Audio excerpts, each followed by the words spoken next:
You're listening to an Airwave Media Podcast. I'm Jason Palmer, one of the hosts of The Intelligence, The Economist's daily current affairs podcast. The Economist's award-winning shows make sense of what matters, from our special series on China's president to our weekly podcasts on business, technology, and American politics. Our journalists provide fair, in-depth reporting on the events shaping the world. To get the annual plan for less than $2.50 per month, search for Economist Podcasts Plus to start listening today. Does Monday at the office feel like a storm? Not with Microsoft Copilot. That feeling when Copilot gets everyone up to speed instantly? It's sunny again.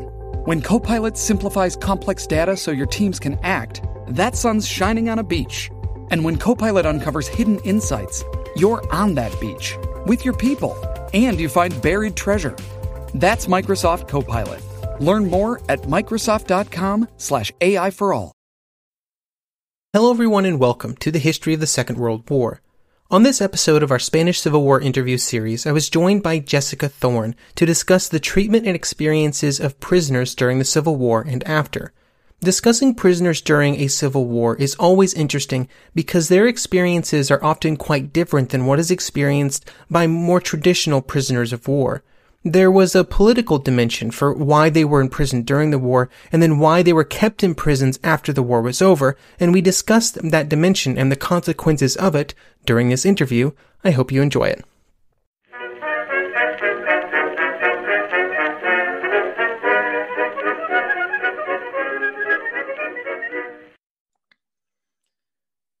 Hello everyone and welcome to the Spanish Civil War interview series. Today I'm here with Jess Thorne, a PhD researcher with a special emphasis on anarchist prisoners in post-Civil War Spain.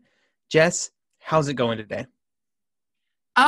It's going okay. I mean, 2 weeks into lockdown 2.0, which is, I'm kind of feeling the pinch now. It was a bit of a novelty. I mean, it's terrifying, but it was a novelty back in April. Also, it was kind of warm. Now it's cold and damp. And between those periods of time, I've also moved on to a barge, which is, it's not like the warmest place to be. 2020 continues to be a real humdinger of a year. I think it's a good way to describe it. But we're here to talk about sort of prisoners in post-Civil War Spain. So I'll start off with this question. So what would morph into the prison system of Francoist Spain had its roots in the Civil War? So what were conditions like for prisoners during the war? And were there any differences between those captured sort of in a military context versus those that were arrested behind the lines? Yeah, I mean, so I think it's probably important to start briefly with the political aspirations of early Francoism and why, from the beginning, prison, was such a key tool for the Francoist side. And perhaps we should begin by saying that, wars are never just about the occupation of a geographical national territory. They're always about social reconfiguration. And Franco's military rebels who, initiated the coup back in July 1936, saw themselves as defenders of an old Spain. So that was a Spain of, conservative Catholic customs, feudal class relations, rigid gender norms, and a wounded but actually a still governing colonial mentality, which resulted from, the loss of Spanish colonies in the Americas. I mean, some scholars have argued that ultimately the Civil War was driven by conflicting visions of what post-imperial Spain could be. So this military and colonial context is really important. And it's important because those on the receiving end of Francoist repression, in its prisons and in its concentration camps, would become the exact target of what French poet and politician Aimé Césaire described as colonialism come home. Now, he was talking about the rise of fascism sort of in continental Europe and specifically more about the Nazi regime. And Spain obviously remained neutral during the First World War. It's quite different to those other examples of fascism in continental Europe. But the makeshift prison system that was constructed by the Francoist side during the Civil War, a war triggered by the officers of Spain's colonial army of Africa, I think it perfectly embodied Césare's thesis. And, Franco's system of justice was a system of military retribution. It operated within the framework, language, and mindset of a colonial occupation, except, those rounded up in the concentration camps weren't, colonial subjects. They were Spanish citizens, aligned with the Republic. So, by the end of the Civil War, there were around 180 concentration camps in Spain. And that's if we, consider other more makeshift camps that were in operation at the time. And the conditions inside these camps and various kind of labour battalions, penal detachments were, absolutely abysmal. And the results for this, for many of those in the prison population were fatal. Many in the camps were subject to extrajudicial murder, i.e. they were just simply dragged out and shot. Others, thousands perished from starvation. Many internees became the victims also of tuberculosis. And very few of those in these very tough conditions survived that. In terms of distinctions between those captured in a military context and then, civilians arrested behind the lines, there really wasn't any kind of meaningful divergence in terms of treatment. And I guess that's what makes the Spanish Civil War an interesting case. During the hotter period of repression, there were summary executions of both civilians and military personnel. And once the more organised so-called cold repression took root through military tribunals and whatnot, then everything really just depended on the investigations of your past. But the important thing to grasp here is that Francoism was at war with its own society. And so its progenitors saw no meaningful distinctions between, those that were aligned with the Republic, whether they were, at the military level or the civilian level. They were both, the enemy within. So you mentioned forced labor as part of what was happening. Was that a pretty large factor for prisoners during and after the war? Yeah, forced labor was significant during the Civil War. It became absolutely integral to sort of post-Civil War reconstruction. It was wrapped up in this kind of national Catholic language of penance and atonement, and the defeated would have to suffer and exploit themselves to basically rebuild the country that the Francoist rebels sort of suggested that they had destroyed, when in fact obviously they were the ones that initiated a military coup. The system of forced labor was absolutely integral to the Franco dictatorship, and it continued, for decades after the Civil War. Quite a few historians they'll kind of highlight 1947 as being the beginning of the end of the kind of concentration camp model, which is true. It is true. They're not wrong, but forced labor continues well after that. If you think of the most famous example, which some of your listeners may be aware of because it's been in the news recently, sort of in the last year, is the mausoleum that was built for Franco, the Valley of the Fallen. That took 18 years to construct. And I think it involved somewhere around 20,000 prisoners constructing that. And many of them died in the process, just out of malnutrition and starvation and exhaustion. But they were also involved in kind of really important kind of national infrastructure projects, huge irrigation projects, and they were also leased out to various kind of private companies, some of which are still in existence today and haven't really had any kind of reckoning with the processes by which they've gained the wealth they have today. So when the Civil War ended, how did these prisons and camps sort of transition into the post-war period? Was there a consolidation, an effort to make them sort of more permanent? I mean, I could give you that. There's a kind of short answer to this. I mean, I would argue that the prison system never fully transitions to like a peacetime carceral system. Obviously, there was an effort to become less dependent on concentration camps, particularly after 1945, for reasons that are quite obvious, not least of which, was the alignment of Western Europe, the reconstruction of Western Europe, and concentration camps entered the kind of European imaginary as like a dividing line between sort of democracies and dictatorships. So there was an effort, at least a kind of, an outward effort for the Franco regime to kind of become less reliant on these things. I think they were aware that, they were going to receive outside criticism for that. But, none of this was driven by a kind of humanitarian concern or anything. And prisoners continued to be mobilised by the Militarised Penal Colony Service, which was a state body that would remain in operation up until 1959. I think it's worth saying that, the concentration camps by sort of, 1939, 1940 were vastly overcrowded, to the point where they were going to start to impinge on like effective forms of state building for the regime.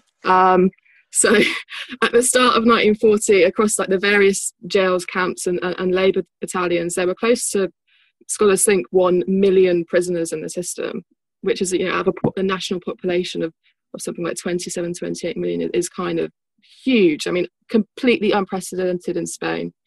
And this situation was just not sustainable for a regime that wanted to establish its fundamentalist dream of total social control. Because, I mean, whilst the concentration camps and labour battalions were miserable, they did afford prisoners more opportunities to escape. And so, for example, convicts, like, this is an anarchist who I've been reading a lot about recently, who I'm finding quite fascinating and endearing, and quite heartening in these dark times, actually, is Cipriano Damiano Gonzalez. He was a big cause for concern for the prison and security services. And the reason why I want to briefly just discuss his story is because, whilst it's incredibly heartening, it's actually not particularly remarkable. In fact, he's representative of many kind of fugitive prisoners at the time. He was arrested in Alicante in 1939. And for the next decade afterwards, he basically travelled around in this revolving journey between concentration camps, penal colonies and prison. Now, in these years of transit, he managed to escape not just once or twice, but 9 times. And after one of his successful breakouts, he even managed to take up a kind of state bureaucratic position under a false identity, of course, at a public works commission in Cadiz. And he would use this clandestine outpost to give kind of false identity documents to other fugitives on the run, basically. So, I mean, initially the state's response to this kind of burgeoning crisis, not that it was considering it as a social crisis, but a crisis of the state and its control, was to, relocate prisoners from the camps to smaller prisons. And they did so on overcrowded trains, often without water or food. Many of them died on the journey to the prisons. And if they didn't, many of them arrived in extremely ill health and often brought with them diseases. So what happened then is you'd have these huge fatal epidemics in the prison. I mean, some scholars estimate that at least 140,000 died in prison in the years between 1939 and 1944. So what we see in the early 1940s is certainly a slight drop-off in terms of the prison population numbers, but this is because of the extremely high death rates in the prison, not because the regime is evolving towards a peacetime model. I mean, where the regime actually tries to claim it has moved away from the wartime model is in relation to this completely bogus parole system that it ends up establishing. And this parole system effectively gave Franco's historic social base the power to grant and withdraw a prisoner's release. They could also rearrest them as well at any period. But within this system, the church, the army, and sort of the old clientelist networks of landowners remained permanently mobilized by the regime, politically and socially. And these parole boards, they would include the prison director, the head of prison operations, the prison doctor, and the prison chaplain. Now, the board would draw up a report on the basis of the prisoner's willingness to collaborate with the regime, basically. And this report would then be sent to a committee of local kind of client groups, which would include the mayor, often a phalangist, who, a member of Spain's only permitted fascist party, the police chief, and the parish priest. Now, these local boards also oversaw the private lives of prisoners' families, who they viewed with the same amount of contempt. And if an application was denied by the local board, which was often frequent, then the prison board would subject prisoners to internal exile by basically relocating them to another part of the country, often, hundreds of miles away from their family networks. So the appearance of this regulated parole system, which many of your listeners would probably associate with, criminal justice systems under liberal democracies, belie the fact that this was about, extending control outside of the prison walls and extending the prison as a space, kind of, in this quite kind of, I guess, like Foucauldian way. So for many of the prisoners at the receiving end of this like really cruel and repressive bureaucracy, this was felt as the continuation of the war by other means. And these incursions by the regime on ex-prisoners occurred, day in and day out. I mean, any economic activity, any migratory movements from province to province, even applications for a driving license, all of these things required the permission of the local dignitaries. And they were often embittered and still hadn't got over the kind of the experience of the 1930s. So, I mean, for me, this is important because it really challenges sort of really those really truncated views of the Franco dictatorship, which you see in a lot of Anglo-American historiography, which suggests that after the battlefield war, Francoism evolved into this kind of just like a mere authoritarian regime. Like all the totalitarian fascist influences just kind of like faded away naturally, kind of thing. Whereas, I think if you look at the prison system, you can see that there's constant mobilization here. It certainly hasn't demobilized as a society at this point.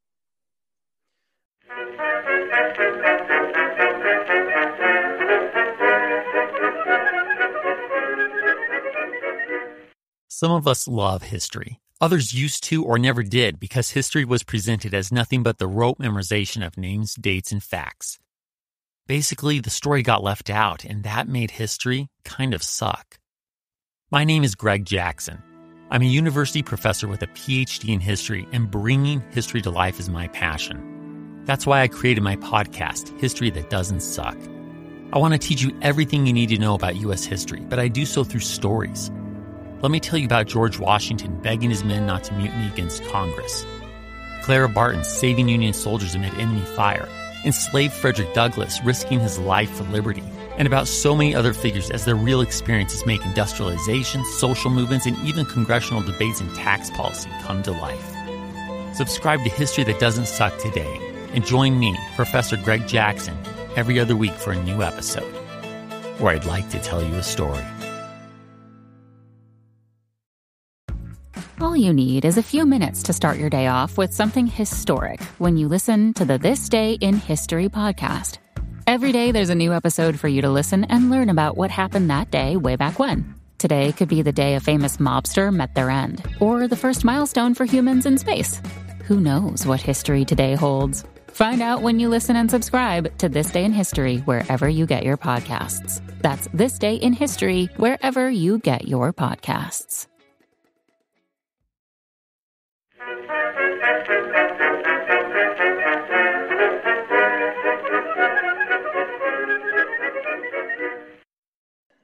in the years after 1938, 1939, like there's all these people in these prisons, and like, what was the end goal of this imprisonment? Was it just like, okay, you were an enemy, we're going to continue your punishment until you die, for a lot of them, or was there like political re-education happening with the idea of letting them re-enter society? What was the end goal? I mean, yeah, so you're right. I mean, despite there being, really high mortality rates in Franco's prisons, there was an end goal. And, prisons were, in the legal language of the regime, they were designated as these sites of spiritual redemption. And in Franco's own words, literally his own words, not the most compelling or articulate writer, I have to say. He says there were two types of prisoners. There were, and this is a direct quote, compulsive criminals with no possible redemption within the human order, and those capable of sincere repentance, therefore redeemable and adaptable to the social life of patriotism. So those charged on, and he makes no concession here for common and political prisoners. It's a really important point to make. Publicly, the Franco regime says it doesn't have any political prisoners. It just has a criminal population. But I mean, internally, the prison regime was organized sort of through these political common prisoner divides, and those charged on Republican they were called like blood crimes. They were to be held in these central prisons for social political crimes, where supposedly they could receive a greater range of treatment, and these separate prisons were to be used as sites for what the regime called moral education, which would be achieved through catechetical labour and religious instruction. So, in short, spiritual redemption would be achieved through work. Work and religious instruction were the two key components of political re-education. Indeed, work was punishment for the disruption of Spain's traditional class hierarchies during the 1930s. This is what it was, this is what it was all about. In the regime's view, these prisoners had essentially brought their suffering on themselves by daring to disrupt the traditional social order, an order which was now being, brutally renovated and mythologized by the regime as sacred. It was it's a sacred order. Now you could not challenge it. So, I mean, at a fundamental level, this was ideological. It was about making sure that the social struggles waged by the urban and rural working classes during the years of the Republic would never re-emerge again. And, on that front, it was tragically successful. I mean, the revolutionary demands of workers would not and have not reached the same scale or force since, I guess. But in the short term, forced labour brought the regime enormous economic benefit. For decades after the Civil War, prisons were leased out to these private companies, as I already mentioned, and these various public work commissions. What little wages the prisoner did receive, and they did receive sort of meagre wages. I think it was around half the wage of a free worker, but it could be possibly even less than that. Well, most of that would be deducted to finance the prison system and pay for like maintenance accommodation costs. Of course. So, yeah, I mean, I guess what a really interesting example in terms of like how the Franco regime envisioned punishment and sort of its criminological thinking was it constructed this massive new prison in 1944 and 1945 on the outskirts of Madrid, called Carabanchel. And it was a mixture. It was kind of like a classic panopticon structure, like modelled off Jeremy Bentham's panopticon. But it had this like really curious mixture of kind of like high Catholic imagery and a kind of Greco-Roman neoclassicist style. I mean, it's almost the sort of thing you could see appearing in kind of Mussolini's Italy. And again, that was something where, prisoners worked on constructing that as well. So, I mean, the end goal in terms of like why was work sort of a route for redemption? Well, obviously it was kind of like it was fortuitous for the state, but also it was to kind of reconfigure the defeated, who were seen as like kind of a feckless working class poor, as these kind of like disciplined, kind of militarized workers. That's what they wanted to do. But they did make a distinction slightly, well, quite importantly, between, you know, political prisoners and common prisoners. Many of the common prisoners were actually seen as like redeemable. They were redeemable kind of criminals. Some of the political prisoners were not, they just weren't seen as redeemable, and therefore they were denied work, which made their experience in prison really hard because they were just getting nothing and they relied totally on outside support. And if they didn't have that, then they would really struggle to survive. So yeah, I mean, there was the end goal was to reform the prisoner, but to do so politically, you know. And so you mentioned a few times about sort of international reaction to this. So obviously in 1939, an event starts that diverts some attention to other events in Europe.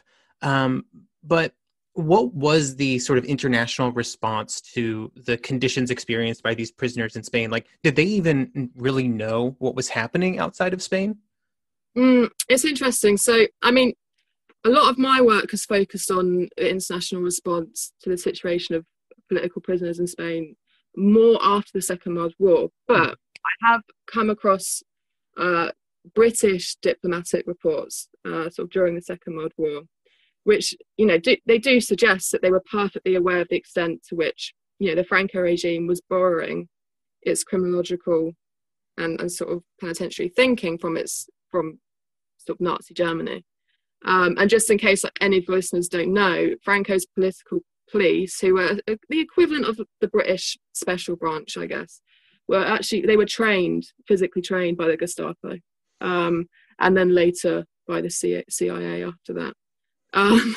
So, I mean, immediately after the war, the Second World War, the Franco regime did have to deal with various diplomatic and trade embargoes. It was incredibly isolated at this point. But from 1947 onwards, the international position of the regime started to shift, and it started to shift rapidly and dramatically. In 1951, embargoes ended almost across the board. A year later, Spain was admitted to UNESCO, and in 1953, the regime received key financial and military support from the US, which was known as the Madrid Pact. In fact, once Franco received that, I'm not sure if it was directly at the time or a few years later, but he was quoted saying, "At last, I have won the civil war." So he, you know, being accepted into like the new democratic order was like him, you know, saying, "Okay, I'm here to stay. I'm not going to be, you know, militarily overthrown or anything." So this closer allied alignment with Franco was driven by, you know, classic kind of interwar fears of Bolshevism that had re-emerged with the onset of the Cold War. And subsequent fears of Soviet expansion had a real devastating impact on the anti-Franco opposition. I mean, it's often missed in the post-war sort of European historiography, but I mean, we could really talk about Spain sort of in the post-1945 period, or particularly by sort of the mid-1950s, as a kind of Western client regime at this period. But there is actually a really interesting case, which we could talk about, of where international scrutiny was applied to Franco's prisons. So in 1952, this sort of NGO-type body called the International Commission Against Concentration Camp Regimes, which had been basically been set up by this sort of ex-Trotskyist in France called David Rousseau, and he, you know, was basically trying to investigate the situation in Soviet Russia and the vast, you know, constellation of Gulag labor camps there. But they decided also to conduct on-site investigations in Spain, and they visited, I think it was 17 prisons, I think like 4 or 5 labour labour battalions and 1 militarised penal colony. So it's quite comprehensive. It was a comprehensive sort of survey. Now the commission was formed basically of like Nazi camp survivors and ex-resistors, and with the Nazi SS camp setting the benchmark, the purpose of the Spanish visit was to determine whether Franco's carceral system constituted a concentration regime. Now, publicly, this commission viewed their task of investigating camp systems around the world as an apolitical one. But from the beginning, the overarching focus of the commission was on exposing similarities between Hitler's atrocities and, as I said, the Gulag labour camps in Soviet Russia. But this commission came to really ambivalent conclusions about Franco's prisons. So the report stated that between 1938 and 1939, and 1945 to 1946, Franco's camp system could be compared with the German regime. But on the question of whether Franco's prisons constituted a concentration regime in 1952, the commission presented a negative verdict. And it said no case reproduced the conditions obtaining in Hitler's concentration camps, and in the better institutions, the conditions were the same as may be found in well-developed penitentiary systems devised for ordinary criminals. Now, there's a discussion to be had here about all the various kinds of stagecraft the prison authorities were able to put in place before the commission arrived, which I found, it was kind of extensive based on the letters that prisoners subsequently smuggled out when they heard about the kind of conclusions of the report. And I mean, it didn't let the Franco regime off the hook, saying it wasn't as bad as the Nazi concentration camps. It's a very low bar. Yeah, it's a very low bar, isn't it? Yeah. But the assessment of the post-1948 prison system allowed the regime to justify its pre-1945 state of affairs as this like necessary state of emergency because it was a war situation. And in the end, the commission report really ran out of momentum, and it was kind of hamstrung by its own metric, i.e., the rigid comparison with the Nazi camps, which, as I said, is a pretty poor threshold for assessing state violence. I mean, other concerns, interestingly, such as the use of forced labour, which were brought up in the report, they were kind of controversial because they opened the door to embarrassing claims on the issue of work brigade conscription in Western colonies. So no one kind of wanted to pursue this. There wasn't like the kind of the political climate to pursue this at this period. I mean, the Cold War really squandered any kind of international meaningful response. Yeah, it sounds a lot like Franco and his regime was able to hide behind the "I really hate communists" sort of shield. During that period. He was publicly quite happy. I mean, the regime were publicly quite happy to say that, we have like they would call them like Marxist hordes in our prison system. And they were like, we're like a key ally in the fight against international communism. They used the opportunity, incredibly strategically, and, were quite successful. So, the Franco regime lasts until 1975. Was there any sort of evolution of the situation within the prison system, sort of up to that point? I think what underwent the biggest change in the decades after the Civil War was really the composition of the prison population and its size.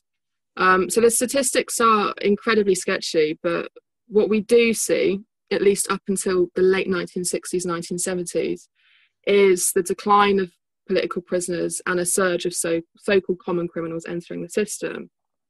But in the harsh autarkic world of early Francoism, like crimes of a social, common or political nature were often like really impossible to distinguish, and it wasn't helped by the Franco regime claiming it had no political prisoners at all. And what we see in Spain is in the 1950s is an economic system which froze wage levels, it rationed food at bare subsistence levels, uprooted rural labourers, all whilst dramatically increasing the cost of living. Many Spaniards had no choice actually but to take the law into their own hands if they wanted to survive. And a black market economy flourished in post-war Spain. Its commanding heights, its regime-connected clienteles were protected, of course, but at the same time, subsistence-related crimes, so over usually over incredibly minor items of property or access to food, constituted most of the petty criminal charges during the 1940s and into the 1950s. I mean, in 1957, according to an official report, which, as I said, are sketchy and usually kind of vast underestimates of how many prisons there actually were. Out of a total prison population of just over 18,000, there was over 7,000 prisoners arrested and charged for property crimes. Now, this wasn't only a result of the economic rupture caused by the war.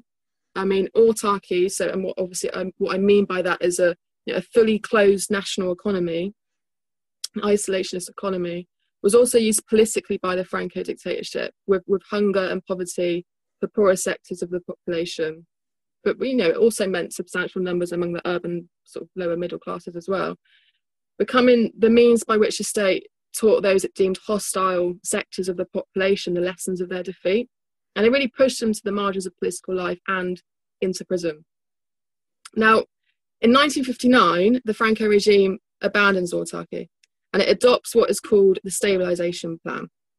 And this opens up Spain to the free market and foreign investment and commerce.